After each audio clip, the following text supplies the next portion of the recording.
సమయం ముందు ప్రార్థన గురించి కొన్ని విషయాలు నేను చెప్పాలని ఆశపడతాను. ఈ లోకంలో కలుగుతున్న అనేక రకాల శ్రమలు, సమస్యలు, శోధనలు గుండా లోకం వెళ్తూ ఉన్నాయి. అనేక రకాల సమస్యలు గుండా ఈ లోకాల్లో ప్రజలు ప్రయాణం చేస్తూ ఉన్నారు. చాలామంది అంటున్న విషయం ఏంటంటే, ఈ సమస్యల నుండి బయటికి ఎలాగ రావాలో మాకు అర్థం కావడం లేదండి. లేకపోతే ఎన్నో రకాల సమస్యలు ఉన్నాయి, భయంకరమైన సమస్యలు కలుగుతూ ఉన్నాయి, భయంకరమైన ఇబ్బందులు కలుగుతూ ఉన్నాయి, భయంకరమైనటువంటి పరిస్థితులు మా గృహాల్లో మేము అనుభవిస్తూ ఉన్నాం. వాటి నుండి ఎలాగో బయటకు రావాలో మాకు అర్థం కావట్లేదు అని చెప్పి చాలామంది నేటి దినాల్లో సతమతమైపోతున్న పరిస్థితి. సమస్యల వలయాల నుండి బయటకు ఎలాగ రావాలో అర్థం కావడం లేదు, ఎలాగ రావాలో అర్థం కావడం లేదు. అందుకే ఈరోజు ప్రజల యొక్క ఈ యొక్క పరిస్థితులను గమనించి లోకం కూడా ఏం చేస్తూ ఉందంటే, ప్రజలతో కొన్ని ఏమంటే వ్యాపారం చేయడము, శాంతి కావాలా, మనశ్శాంతి కావాలా, లక్ష్మీ శాంతి కావాలా, మాకు ఫోన్ చేయండి, మేము అన్ని శాంతులు జరిపి మీకు ఇది చేస్తామని ఒక యాడ్ ఇస్తాం. మీరు టీవీ ఎక్కువ చూసే అలవాటు ఉంటే టీవీలో కూడా కొన్ని యాడ్స్ వస్తూ ఉంటాయి. ఇది తీసుకెళ్ళి మీరు వ్యాపారం చేస్తున్న చోట పెట్టండి, మీకు ఏమైపోతుంది, వ్యాపారం చాలా బాగా జరిగిపోతుంది. ఇది తీసుకెళ్ళి మీ ఇంట్లో పెట్టుకోండి, మీ సరుకులో పెట్టుకోండి, చాలా చాలా గొప్ప గొప్పగా మీరు అభివృద్ధి అయిపోతారు. ఇంట్లో యాడ్స్ టీవీలో కూడా వేస్తాం, మనం చూస్తాం.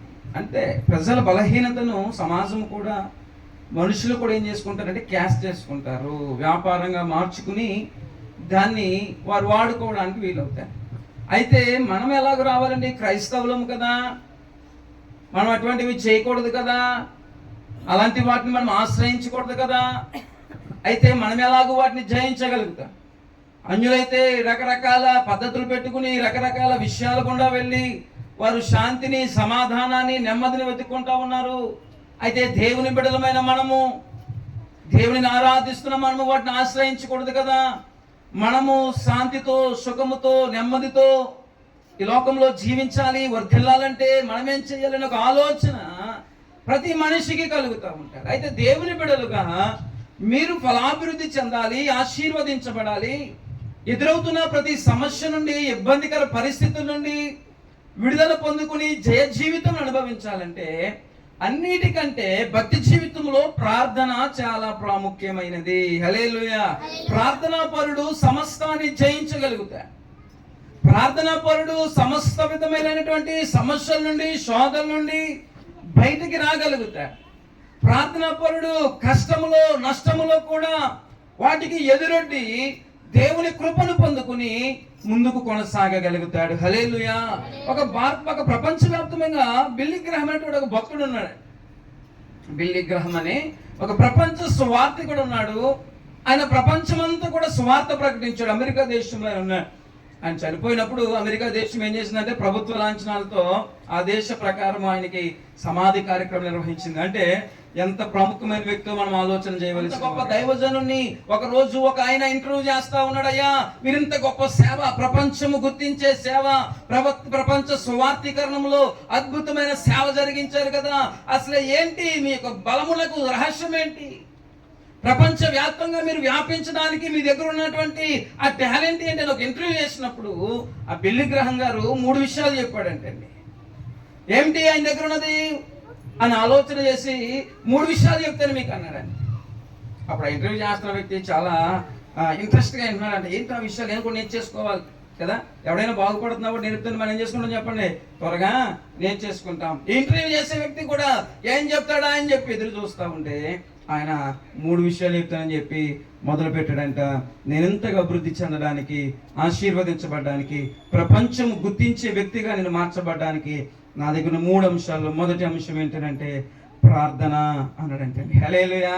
అందరూ చెప్పాలి హల్లెలూయా. సంతోషంగా చెప్పాలి హల్లెలూయా. నా దగ్గర ఉన్నది ఏంటంటే ఒకటే ఉంది, ప్రార్థన అన్నాడండి. అవునా, ఓకే, వెరీ గుడ్ అని అతను రాసుకున్నాడంటే. 2వ పాయింట్ చెప్పమంటారా? చెప్పండి అని కన్ను పెట్టుకుని ఎదురు చూస్తా ఉన్నాడు. చెప్పలేదంటే ఆయన చెప్తున్నట్ట 2వది కూడా ప్రార్థన అన్నాడంటే. హల్లెలూయా. 2వది కూడా ఏం చెప్పండి, ప్రార్థన అన్నాడంటే. 2 కూడా 3వది చెప్పండి సార్ అన్నాడు. 3వది కూడా ప్రార్థనే. హల్లెలూయా. ప్రార్థనే జయ జీవితాన్ని కలుగజేస్తుంది. హల్లెలూయా. యేసు ప్రభుని ఆరాధిస్తున్న మీరు యేసు ప్రభుని ఏమండి ఆశ్రయించిన మీరు భక్తి జీవితంలో ప్రార్థనా గనులు అవ్వగలిగితే ఈ లోకంలో ఎదురయ్యే ప్రతి సమస్యను కూడా మీరు అవలీలగా జయించగలుగుతారు. ప్రతి శోధన నుండి మీరు బయటకు రాగలుగుతారు. మీరు ప్రార్థనా పరులైతే మీరు జయము వెంబడి జయము పొందుకుంటారు. మీరు అభివృద్ధి చెందుతారు. మీరు విస్తరించబడగలుగుతారు. మీరు గనక ప్రార్థన లేని వారైతే, ప్రార్థనలో మీరు గనక నామకార్థముగానే ఉండి మీరు కనుకుంటే మీరు ఆశీర్వాదము చూడలేరు. మీ జీవితంలో మీరు ఒక ఫెయిల్యూర్ విశ్వాసిగా ఉండిపోతారు. హల్లెలూయా. మీరేమి సాధించలేరు. మీ భక్తి ద్వారా మీరేమి పొందుకోలేరండి. నామకార్థమైన వ్యక్తులుగా ఉండిపోతారు. అందుకే మీరు నామకార్థమైన వ్యక్తులుగా ఉండకూడదు. ప్రార్థనా పరులుగా మార్చబడాలి. ప్రార్థనలో బలవంతులుగా మార్చబడాలి. ప్రార్థన జీవితాన్ని కలిగి ఉండాలి. మీరు ఎప్పుడైతే ప్రార్థన అనే ఆయుధమును చేత పట్టుకుంటారో, ప్రార్థన చేయగలిగిన వారిగా ఉంటారో, దేవుని ప్రార్థన ద్వారా కలుసుకుంటారో, మీరు ధన్యులు. ఈ లోకంలో ఎదురయ్యే ప్రతి సమస్యను జయించగలుగుతారు. హల్లెలూయా. ఇంకేమి చేయవలసిన అవసరం లేదు. ఈ లోకస్తులు చేసినట్లుగా మీరు ఏమీ చేయగలరు. క్రైస్తవుడికి దేవుడిచ్చిన బాధ్యత ఒకటే, ప్రార్థన. హల్లెలూయా. అందుకే యేసు ప్రభు వారు ఆయన సిలువకు అప్పగించబడబోతున్న ముందు గెత్సేమనే తోటలో తన శిష్యులతో చెప్పాడు, శోధనలో ప్రవేశించకుండానట్లు మెలకువ కలిగి ప్రార్థన చేయమన్నాడు. మెలకువ కలిగి మనం ఏం చేయాలి చెప్పండి? ప్రార్థన చేసేవారముగా ఉండాలి. హల్లెలూయా. ప్రార్థనా పరులుగా ఉండాలి. భక్తులైనటువంటి మార్టిన్ లూథర్ ఆయన ఎప్పుడు తన శిష్యులతో చెప్పేవాడంట, ఈ రోజు నాకు ఎక్కువ పనులు ఉన్నాయి, నేను ఎక్కువ ప్రార్థన చేయాలని ఇవ్వడంట. ఏంటంటే చెప్పండి, మార్టిన్ లూథర్ అనేటువంటి ఒక భక్తుడు, ఒక దైవజనుడు, కొన్ని దేశాలు ప్రభావితం చేసిన వారు అందరూ కూడా, ఆయన ఎప్పుడు కూడా తన వెంబడుండే శిష్యులతో చెప్పేవాడంట, నాకు ఈ రోజు ఎక్కువ పనులు ఉన్నాయి, నేను ఎక్కువ ప్రార్థన చేయాలని చెప్పేవాడంట. హల్లెలూయా. మనకి ఈ యొక్క పద్ధతికి విభిన్నం అన్నట్టు. మనకి ఎక్కువ పనులు ఉన్నాయనుకోండి, మనం ఏం చేస్తాం చెప్ప ప్రార్థన తగ్గించాలి. మనం డిఫరెంట్ అన్నట్టు, భక్తులు డిఫరెంట్. మనం భక్తులందరూ ఒక కోవలో వెళ్తే మనం ఇంకో కోవలో వెళ్తా ఉంటాం. పనులు ఎక్కువ ఉన్నాయండి, అందుకే ప్రార్థన చేయలేకపోయామని సాకులు చెప్తా ఉంటాం. ఆయన మార్టిన్ లూథర్ అనే వ్యక్తి తన శిష్యులతో చెప్పేవాడంట, తనతో ఉన్నటువంటి ఆ పరిచారకులతో, తనతో ఉన్నటువంటి చుట్టూ ఉన్నటువంటి వ్యక్తులతో చెప్పేవాడంట, అయ్యా ఈరోజు చాలా ఎక్కువ పనులు ఉన్నాయి కాబట్టి ఆ ఎక్కువ పనులు మనం సఫలత పొందుకోవాలంటే ఎక్కువ ప్రార్థన చేయాలనేవాడంటే. హల్లెలూయా. కొన్ని రకాలు ఉన్నాయి, వాటిని ఉదయకాల సమయం ముందు నేను మీకు జ్ఞాపకం చేస్తా. ప్రార్థన పరులుగా మీరు జీవించాలి అని అంటే ప్రార్థనలో కొన్ని నియమాలు మీరు పాటించాలి. ఏం పాటించాలి చెప్పండి? కొన్ని నియమాలు మీరు పాటించాలి. మీరు సక్సెస్ఫుల్ క్రైస్తవులుగా మీరు ఉండాలి. సక్సెస్ఫుల్ క్రైస్తవులుగా మీరు ఉండాలి. దీవెనకరమైన సంఘముగా మీరు మార్చబడాలి. దీవెనకరమైన సంఘముగా మీరు ఉండాలి. సంఘము అన్ని విషయాల్లో కూడా వృద్ధి చెందేదిగా ఉండాలి. దినాలలో ఎదురయ్యే ప్రతి శోధనను మీరు జయించాలి అని అంటే ప్రార్థనలో మీరు బలవంతులుగా ఉండాలి. హల్లెలూయా. సంఘము ప్రార్థనలో బలహీనమైనది అయితే ఏ మేలు కూడా మీరు చెప్పాలంతా కూడా చూడలేరు. హల్లెలూయా. మేలు మీరు చూడాలంటే ప్రార్థనా జీవితంలో మీరు ఎలా ఉండాలో కొన్ని విషయాలు మీకు జ్ఞాపకం చేస్తాను. ప్రార్థనలో కొన్ని రకాలు ఉన్నాయి, ఇవన్నీ కూడా మీరు పాటించవలసిన వారిగా ఉన్నారు. మొట్టమొదటిగా ప్రార్థన చేసే ప్రార్థన పరులుగా మీరు ఉండాలంటే మీరు వ్యక్తిగత ప్రార్థన చేయాలి. ఏంటి చెప్పండి? అందరూ కూడా వ్యక్తిగత ప్రార్థన చేయాలి. దానియేలు గ్రంథము 6వ అధ్యాయము 10వ వచనాన్ని కనుక మీరు చదవగలిగితే ఆ విషయాలు మీకు అర్థమవుతాయి. దానియేలు గ్రంథము 6వ అధ్యాయము 10వ వచనాన్ని మనం చదువుకుందాం. ఇట్టి శాసనము సంతకము చేయబడినని దానియేలు తెలుసుకున్నాను. అతడు తన ఇంటికి వెళ్ళి ఆ ప్రకారము అనుదినము ముమ్మారు మోకాళ్ళుని తన ఇంటి పైగది కిటికీలు యెరూషలేము తట్టునకు తెరవబడి ఉండగా తన దేవునికి ప్రార్థన చేయుటకు ఆయనను బతిమాలుకొనుటయు. హల్లెలూయా. మొట్టమొదటిది ప్రార్థన వ్యక్తిగత ప్రార్థన. అందరూ చెప్పండి, ఏం ప్రార్థన? వ్యక్తిగత ప్రార్థన. ఎవరికారే వ్యక్తిగతంగా ప్రార్థన చేసుకోవాలి. కుటుంబముగా భార్య ఉంటుంది, భర్త ఉంటాడు, పిల్లలు ఉంటారు, అవునా కాదండి? వ్యక్తిగత ప్రార్థన చాలా ప్రాముఖ్యమైనది. వ్యక్తిగతంగా మీరు ఎంతసేపు ప్రార్థన చేయగలుగుతున్నారు? వ్యక్తిగత ప్రార్థన కనుక మీలో లేకపోతే మీరు దేవుని కృపను పొందుకోవడం అనేది అసాధ్యమైనదిగా ఉంది. హల్లెలూయా. కలిసి ప్రార్థన చేసేది వేరే. మొట్టమొదటిగా మీరు వ్యక్తిగత ప్రార్థన చేయాలి, ఏకాంత ప్రార్థన చేయాలి, ఒంటరిగా ప్రార్థన చేయాలి. అందరూ పడుకున్నాక లేచి మీ కుటుంబాల కొరకు, మీ బిడ్డల కొరకు, మీ భవిష్యత్తు కొరకు ప్రార్థన చేయవలసిన వారుగా ఉన్నారు.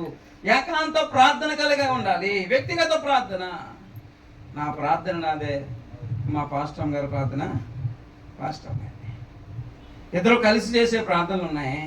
అది కాదు, వ్యక్తిగతముగా దేవునితో మాట్లాడే అనుభవాలు మీరు సంపాదించుకోవాలి. హల్లెలూయా. వారు ఏకాంత ప్రార్థన చేశాడని చాలాసార్లు. ఏం చేయాలి చెప్పండి? ఏకాంత ప్రార్థన. మీరు గెత్సేమనే తోట దగ్గరికి కనుక ఒకసారి వచ్చారనుకోండి, గెత్సేమనే తోటలో యేసు ప్రభువు తన శిష్యులతో వచ్చాడు. కొంతమంది శిష్యులను ఒక చోట విడిచిపెట్టేశాడు. ముగ్గురు శ్రేష్టమైన విషయాలు దగ్గరగా ఉన్న సన్నిహితులను తీసుకుని ఏం చేశాడు చెప్పండి? ఇంకొంచెం లోపలికి వెళ్ళాడు. వారితో అన్నాడు, మీరు ఇక్కడ ప్రార్థన చేయండి, నేను కొంచెం దూరం వెళ్ళి మళ్ళీ నేను చేస్తాను, ఆయన ప్రార్థన చేస్తానని చెప్పి యేసు ప్రభువు ఏం చేయాలి చెప్పండి? ఏకాంతముగా వెళ్ళి ఆయన ప్రార్థన చేయడం మొదలు పెట్టాడు. హల్లెలూయా. ఆయన ఏకాంతముగా వెళ్ళాడు. శిష్యులు ఒక చోట ఉండమన్నాడు. ఆయన గ్రూప్గా ప్రార్థన చేశాడు, ఒంటరిగా కూడా ప్రార్థన చేశాడు. ఆయన పరిచర్యలో ఒంటరి ప్రార్థన ఎక్కువ. ఏకాంతముగా చాలాసార్లు యేసు ప్రభువు వారు ప్రార్థన చేశారు. ఆయన ఏకాంత ప్రార్థన బట్టి అద్భుతమైన పరిచర్యను 3.5 సంవత్సరాలు ఈ భూమి మీద జరిగించగలిగారు. హల్లెలూయా. అద్భుతమైనటువంటి జీవితాలు మీరు చూడాలంటే, శ్రమలో, కష్టాల్లో, నష్టాల్లో జయము పొందుకునే ఆధ్యాత్మికమైనటువంటి అభివృద్ధి కలగమైనటువంటి జీవితాలు మీరు చూడాలంటే ఏకాంత ప్రార్థన చేసేవారిగా మీరు ఉండాలి. మీలో ఏకాంత ప్రార్థన కనుక లేకపోతే, మీ కుటుంబాలు సమస్యలను జయించడము అసాధ్యము. హల్లెలూయా. మీ కుటుంబాలు శోధనలు జయించడము అసాధ్యము. మీ కుటుంబాలు అభివృద్ధి చెందడము అసాధ్యము. మీరు ఇంకో 10 సంవత్సరాలు 20 సంవత్సరాలు విశ్వాస జీవితాన్ని జీవిస్తారు. ఆ 10 సంవత్సరాల తర్వాత మీ సాక్ష్యం ఎలాగ ఉంటుందంటే, నా జీవితంలో ఏ అభివృద్ధి లేదండి అంటే. ఏంటంట? నా జీవితంలో ఏ అభివృద్ధి లేదండి, దేవుడు నాకు ఏమీ కూడా చెప్పాలి ఏమీ చేయలేదండి అనే స్టేట్మెంట్లు మీరు ఇస్తారు. కొన్ని దినాలు అయిపోయిన తర్వాత, నేను యేసు ప్రభువుని నమ్ముకున్నానండి, ఏ మేలు నాకు జరగలేదండి, ఏ అద్భుతం నేను చూడలేకపోయానండి అని దేవుని నామానికి అవమానం తెచ్చే మాటలు ఎవరు మాట్లాడతారు అనుకున్నారండి? మాటలన్నీ కూడా భక్తి పరులు కాదండి, భక్తిహీనులు మాట్లాడే మాటలు. దేవుడు నాకేమీ చేయలేదనే మాట. హల్లెలూయా. వాళ్ళ మీద వీళ్ళ మీద మనము నిందలు వేసే వారంగా, నిష్ఠూర పడే వారముగా ఉండకూడదు. దేవుడిని దూషించే వారముగా ఉండకూడదు. దేవుని దూషించి మరి ఎక్కువ భ్రష్టులమైపోకూడదు. ఎప్పటికప్పుడు మనం బెరిజి వేసుకోవాలి. వ్యక్తిగత ప్రార్థనలో మీరు ఎలాగున్నారు? వ్యక్తిగత ప్రార్థన జీవితం ఎలాగుంది? ప్రార్థనలో మీరు ఏ స్థాయిలో ఉన్నారు? మీరు కనుక ప్రార్థనలో లేకపోతే మీరు లోకమును జయించడం అసాధ్యము. లోకంలో ఎదురయ్యే కష్టాలను తట్టుకోవడం మీకు అసాధ్యము. మీరు కనుక ప్రార్థన పరులు కాకపోతే మీ కుటుంబాలు దైవ చిత్తములో ముందుకు వెళ్ళడము అసాధ్యము. ఒక స్థాయిలోనే మీరు ఆగిపోతారు, ముందుకు వెళ్ళలేరు. హల్లెలూయా. అందుకే వ్యక్తిగత ప్రార్థన నేర్చుకోవాలి. వ్యక్తిగతంగా ఎవరికి వారే మోకరించాలి. వ్యక్తిగతంగా ఎవరికారే దేవునిని కలుసుకోవాలి. ప్రతిరోజు మీ కుటుంబ అవసరాల కొరకు, మీ బిడ్డల కొరకు, మీ వ్యాపారాల కొరకు, మీ వ్యవసాయాల కొరకు రోజు ప్రార్థన చేయాలి. వ్యక్తిగత ప్రార్థన కలిగి ఉండాలి. యేసు ప్రభువు వారు ఆయన కొన్న అలవాటు ఏంటో తెలుసా? ఏకాంతమైన ప్రార్థన. హల్లెలూయా. ఆయన ఒంటరిగా ప్రార్థన చేసేవాడు. అనుదినము ప్రార్థన చేసి మీరు ప్రార్థనా పరులైతే దేవుని అద్భుతమైన సహాయము మీ కుటుంబాల మీద దిగిరాబోతా ఉంది. మీరు ప్రార్థన చేయువారైతే, ఏకాంత ప్రార్థన కలిగి దేవుని సన్నిధిలో మొరపెట్టువారైతే ఆయన నేరుగా మీ మీద ఆశీర్వాదాన్ని కురిపించబోతుంది. ప్రార్థనా పరులను దేవుడు ఎప్పుడు కూడా విడిచిపెట్టలే. చెప్పండి, విడిచిపెట్టడండి. వారి ఎడారిలో ఉన్న దేవుడు వారిని ఆశీర్వాదకరంగా మార్చేస్తాడు. హల్లెలూయా. రెండవదిగా కుటుంబ ప్రార్థన. అందరూ చెప్పండి, కుటుంబ ప్రార్థన. ఎంతమంది కుటుంబాల్లో కుటుంబ ప్రార్థన జరుగుతుంది చెప్పాలి. మీరు బైబిల్ పట్టుకుని ప్రార్థనకు వచ్చినంత మాత్రం ఏం చెప్పుకోరు మీరు ప్రార్థన పరులేను, మీరు భక్తి పరులేదు. మీ భక్తి ప్రజలు ఏం చేయాలి చెప్పండి? చెప్పాలందరూ కూడా ఏం చేయాలి? మీ కుటుంబాల్లో కుటుంబ ప్రార్థన జరగాలి. హల్లెలూయా. దగ్గరగా చెప్పాలి హల్లెలూయా. సంతోషంగా చెప్పాలి హల్లెలూయా. ఈ ప్రసంగాన్ని కనుక మీరు సీరియస్ గా తీసుకుంటే మీరు ధన్యులు. దేవుని యొక్క ఆశీర్వాదాన్ని మీరు పొందుకుంటారు. అన్యుల వలె మీరు ఉండొద్దు. అన్యుల వాళ్ళ సంతోషాన్ని సినిమాల్లో వెతుక్కుంటారు. అన్యులు వాళ్ళ సంతోషాన్ని లోక ఆర్భాటాల్లో వెతుక్కుంటారు. అన్యులు వారి సంతోషాన్ని ఈ లోక సుఖభోగాల్లో వెతుక్కుంటారు. మీరు మీ సంతోషాన్ని దేవునిలో వెతుకుదురుగాక. మీరు సంతోషాన్ని దేవుని స్తుతించుటలో వెతుకుదురుగాక. అప్పుడు వారికంటే బలవంతులుగా మీరు మార్చబడతారు. అన్యజనుల మధ్య మీరు దేవుని నామాన్ని స్థాపించేవారుగా మార్చబడతారు. మీ కుటుంబాలు రోజు ప్రార్థించారు. చాలా మంది వారి ఆశీర్వాదాన్ని వారే తన్నేసుకుంటున్నారండి. వారి అవిధేయతతో, వారి జ్ఞానముతో, వారి సోమరితనముతో. దేవుడు దీవించడానికి ఎప్పుడు సంసిద్ధుడే. దేవుడు ఆశీర్వదించడానికి ఆయన ఎప్పుడు సంసిద్ధంగానే ఉన్నాడు. దీవించడానికి ఆయన ఎప్పుడు సంసిద్ధంగానే ఉన్నాడు. ఆయన కృప కొరకు నీవు సంసిద్ధంగా ఉంటే ఆయన ఖచ్చితమైన కనికరము, కృప మీ గృహాల మీద కుమ్మరిస్తాడు. హల్లెలూయా. 2024వ సంవత్సరం మీ కుటుంబాల్లో కుటుంబ ప్రార్థన ప్రారంభించబడునుగాక. అందరూ చెప్పాలి, కుటుంబ ప్రార్థన ప్రారంభించబడునుగాక. అపోస్తుల కార్యాల గ్రంథము 10వ అధ్యాయము 1వ వచనంలో చదివితే అక్కడ ఒక వ్యక్తి మనకు కనిపిస్తాడు. కుటుంబముగా దేవుని ఆరాధిస్తున్న వ్యక్తి అక్కడ మనకు కనిపిస్తాడు. అపోస్తుల కార్యాల గ్రంథము 10వ అధ్యాయము 1వ వచనం. ఇటలీ పటాలమనబడిన పటాలములో శతాధిపతి అయిన కొర్నేలి అని భక్తిపరుడు ఒకడు కైసరుడు ఉండెను. అతడును తన ఇంటి వారందరితో కూడా దేవుని యందు భయభక్తులు గలవాడయుండి ప్రజలకు ధర్మము చేయించు ఎల్లప్పుడూ దేవునికి ప్రార్థించువాడు. హల్లెలూయా. 2వ వచనం రాయబడిన మాట, అతడు తన కుటుంబం వారందరితో కూడా ఎల్లప్పుడూ దేవుని ఏం చేస్తున్నాడు చెప్పండి? ప్రార్థిస్తా ఉన్నాడు. హల్లెలూయా. అందుకే కొర్నేలిని దేవుడు దర్శించాడండి. ఎప్పుడైతే కుటుంబముగా ప్రార్థిస్తామో కొర్నేలిని దేవుడు దర్శించినట్లుగా చూడండి. ఆ మాట కూడా రాయబడి ఉంటుంది. 3వ వచనం చదవండి.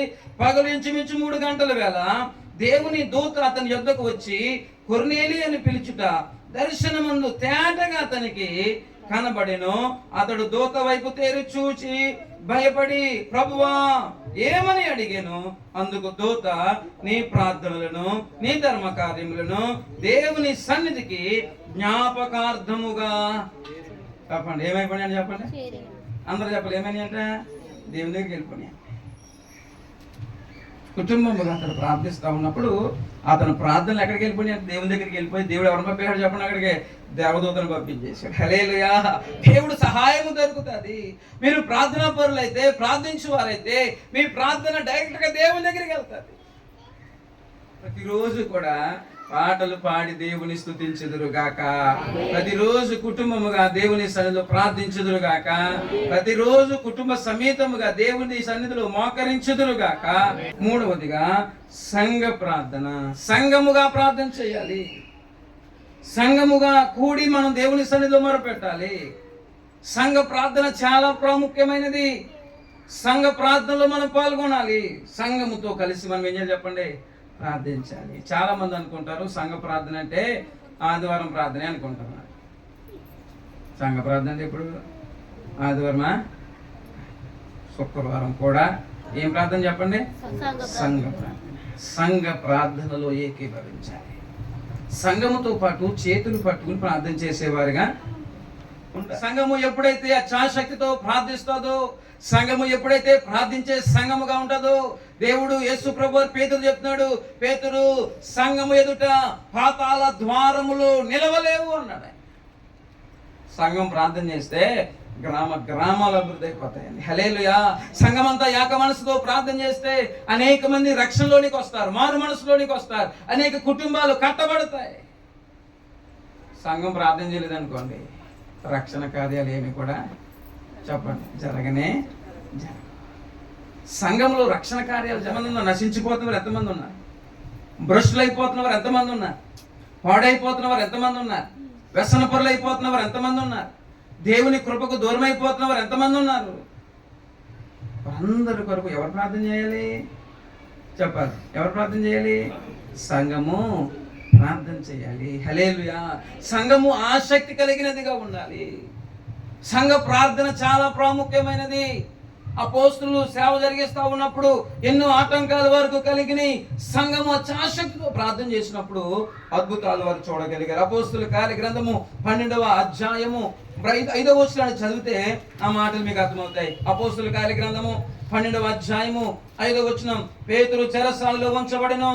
సంఘమైతే అతని కొరకు అత్యాసక్తితో దేవునికి ప్రార్థన చేయుచుండెను. హల్లెలూయా. పేతురు చెరసాల్లో ఉన్నాడంట. సంఘమైతే ప్రారంభ దినాలు ఎలాగుందనుకున్నారు? చాలా మందిని చంపేశారండి. యేసు ప్రభు వారి సువార్తను ప్రకటిస్తూ ఉన్నప్పుడు ఎంతో మందిని చంపేశారు, ఎంతో మందిని హింసించారు, చెరసాలలో వేశారు. అంత వ్యతిరేకత ఉన్న దినాలలో సువార్త విరివిగా ప్రకటించబడిందంటే సంఘమైతే అత్యాశక్తితో ఏం చేస్తుంది చెప్పండి?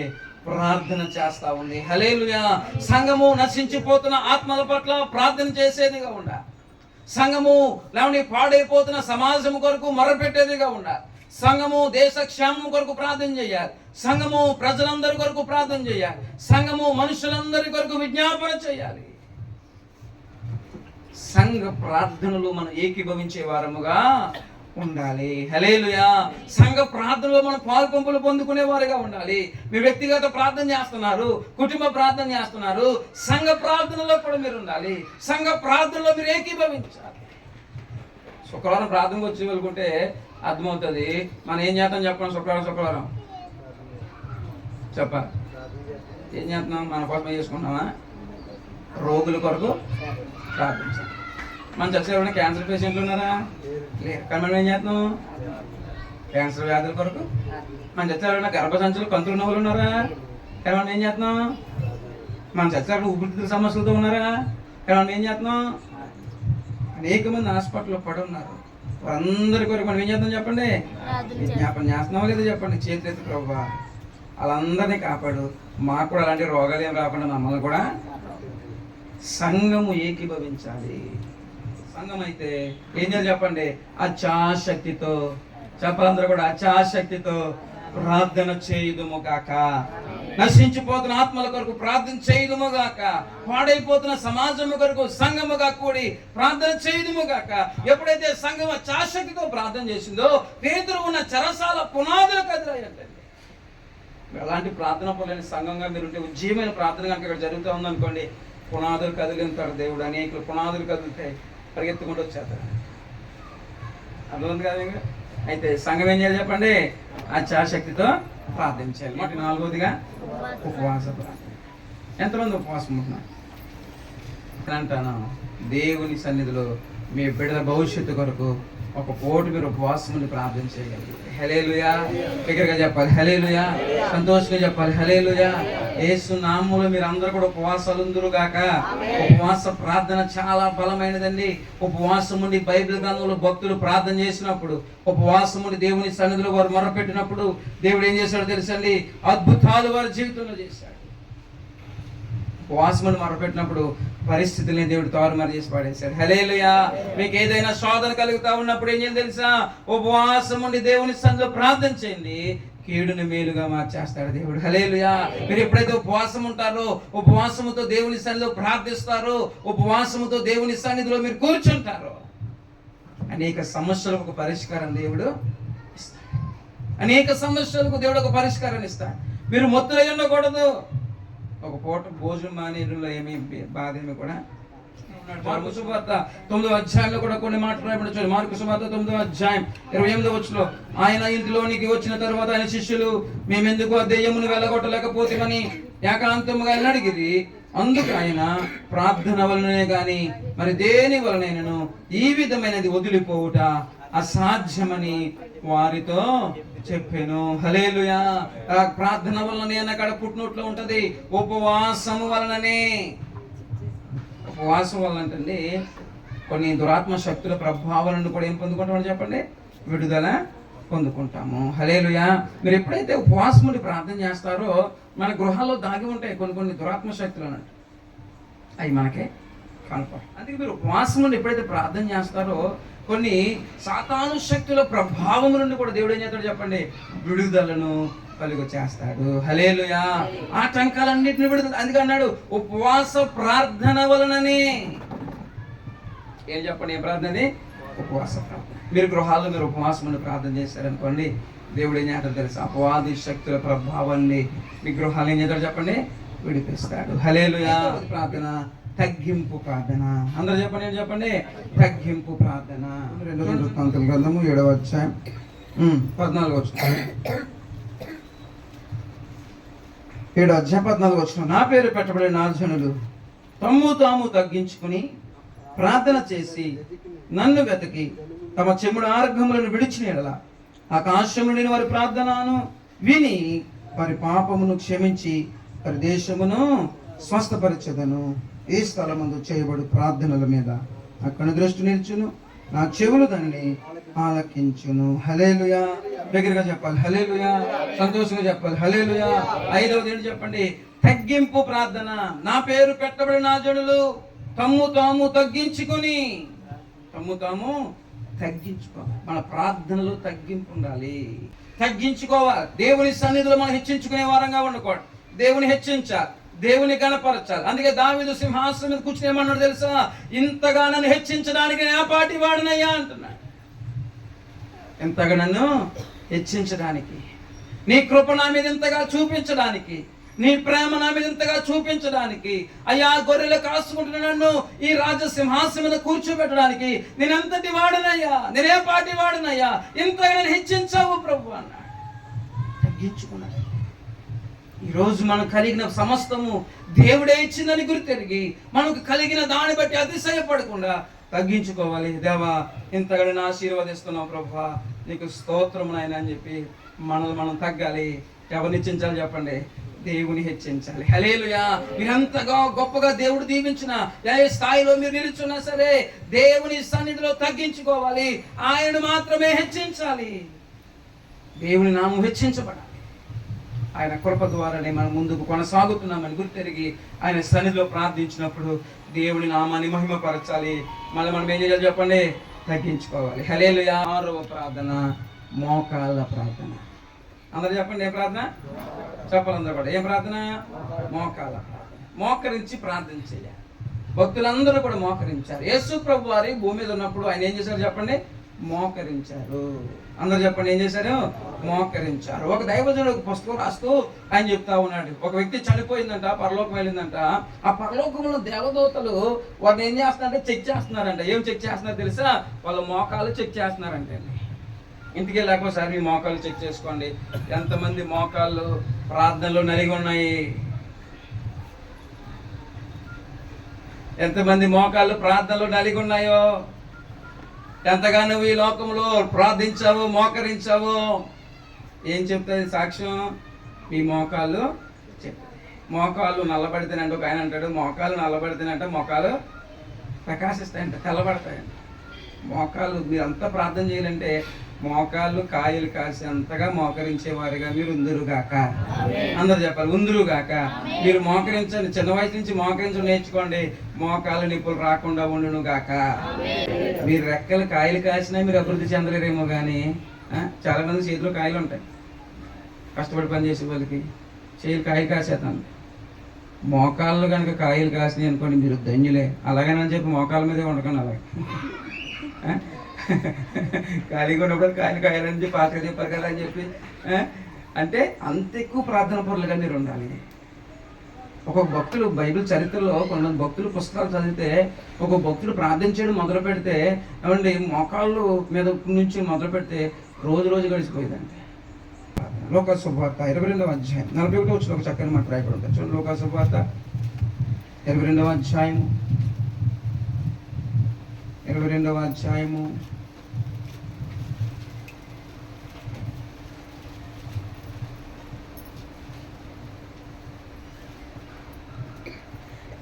41వ వచనం.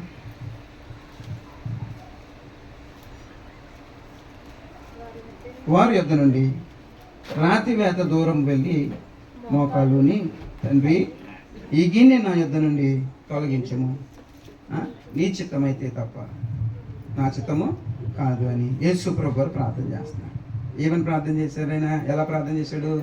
మోకాలుని. అందరూ చెప్పండి మోకాలు. యేసు ప్రభు వారే ఈ భూమి మీద మోకరించాడంటే ఆయనకంటే గొప్పవారమా మనం? చెప్పండి. ఆయనకంటే బలవంతులమా? ఆయనకంటే శక్తివంతులమా? సర్వశక్తి కలిగిన దేవుడే ఈ భూమి మీదకి సర్వ శరీరుడిగా ఈ భూమి మీదకి వచ్చి తను తాను తగ్గించుకుని మోకరిస్తే మనం ఎందుకు మోకరించలేకపోతున్నాం? దేవుని ఎదుట ఎందుకు మోకరించలేకపోతున్నాం? మనుషులు ఎదుట మనం తగ్గించుకుంటాం. చాలాసార్లు మనుషులు ఎదుట ఏదో చెప్పండి తగ్గించుకుంటాం. దేవుని ఎదుట మోకరించి ప్రార్థన చేసే అనుభవం ఎప్పుడైతే మీకు ఉంటుందో సమస్తమైన ఏమండి శోధనలో మీరు జయించగలుగుతారు. హల్లెలూయా. 7వది చివరి ప్రార్థన, అన్నిటికంటే ముఖ్యమైన ప్రార్థన, కన్నీటి ప్రార్థన. అందరూ చెప్పండి, చెప్పాలి అందరూ చెప్పండి. కన్నీటితో మీరు దేవుని పాదాలు కడగండి. అర్థమవుతుంది కదా. ఇందాక చెప్పాను కదా, మీకు క్రైస్తవులకి పండగలు తక్కువ, ఎందుకంటే వాళ్ళకి రోజు కూడా పండగ. రోజు మీరు దేవుని సన్నిధిని నీళ్ళతో తడపాలి. ఏ నీళ్ళు? కొబ్బరికాయ నీళ్ళు. చెప్పండి. అంజలు స్వామివారి పాదాలు కొబ్బరికాయ నీళ్ళతో తడుపుతుంటే మీరు మీ స్వామివారి పాదాలు మీరు దేంతో తడపాలి? నీటి కంటే శ్రేష్టమైనది కన్నీరే. హల్లెలూయా. దగ్గరగా చెప్పాలి హల్లెలూయా. 7వ ప్రార్థన చెప్పడం అందరూ కూడా కన్నీటి ప్రార్థన. మీ కన్నీటి ప్రవాహంలో అనేకమైన సమస్యలు తొలగిపోతాయండి. ఈరోజు చాలా మంది కన్నీళ్ళు రావడం లేదు, ప్రార్థన చేస్తున్నారు కానీ పొడి పొడి ప్రార్థనే. కన్నీళ్ళు చెప్పండి. నిజంగా మొరపెడితే ఇందాక చెప్పాను, నిజముగా మొరపెట్టు వానికి దేవుడు ఎలాగో చెప్పండి, సమీపముగా ఉన్నాడు. హల్లెలూయా. దేవుని సన్నిధిలో కన్నీరు కార్చేవారుగా ఉండాలి. నీళ్లు కుమ్మరించినట్లుగా దేవుని సన్నిధిలో కన్నీరు కార్చాలి. కన్నీటి ప్రార్థన చేయాలి. మీ సమస్యలు బట్టి, మీ శోధనను బట్టి, మీ ఇబ్బందులను బట్టి ఎప్పుడైతే మీరు కన్నీటితో ప్రార్థన చేస్తారో ఆ కన్నీటి ప్రవాహంలో కీడు మేలుగా మార్చబడుతుంది. కీడు మేలుగా మార్చబడతాయి. కన్నీరు కార్చాలి. ఎందుకు మన కళ్ళు చెమగిలట్లేదంటే ఈరోజు చాలా మంది హృదయాలు బండ హృదయాలు అయిపోయినాయండి. దేవుని దగ్గర నీరు రావడం లేదు. నీరు వేదన లేవా అంటే ఉన్నాయి, శోధన లేవా అంటే ఉన్నాయి, అయినా ఏం రావట్లేదు చెప్పండి. మన కళ్ళు చెమ్మగిలని పరిస్థితి. పరిశుద్ధాత్మ దేవుని సహాయం ద్వారా కన్నీటి ప్రార్థన చేయుదుముగాక. దేవుని మీద మీరు మనసు నిలిపితే, దేవునితో మీరు నోరు తెరిచి హృదయం తెరిచి నిజంగా కానీ మొరపెడితే కన్నీళ్ళు ఆగవండి, అవి ఆటోమేటిక్గా వచ్చేస్తానే ఉంటాయి. హల్లెలూయా. మీ మనసు ఎక్కడో ఉంది కాబట్టే మీరు దేవుని నిలపలేకపోతున్నారు, అందుకే మీ కళ్ళలో నీళ్ళు రావట్లేదు. కన్నీటి ప్రార్థన చాలా ప్రాముఖ్యమైనది. ఈ బిడ్డల కొరకు నువ్వు కన్నీటి ప్రార్థన చేయాలి. బైబిలే చెప్తున్నమాట, రేయి మొదటి జాబున లేచి చెప్పండి, మీ పిల్లల కొరకు, వారి భవిష్యత్తు కొరకు కన్నీరు కుమ్మరించాలంటే. హల్లెలూయా. నీళ్లు కుమ్మరించినట్లుగా పొద్దున్న ఎలాగైతే కల్లాపుజలు చేయడానికి నీళ్ళు ఎలాగైతే చల్లుతారో అలాగే మన కన్నీళ్లతో దేవుని పాదాలు కడిగే అనుభవాలు మనం సంపాదించాలి. 7 అనుభవాలు కనుక మీకుంటే ఈ లోకంలో ఎదురయ్యే ప్రతి అపజయమును మీరు జయముగా మార్చుకోగలుగుతారు. హల్లెలూయా.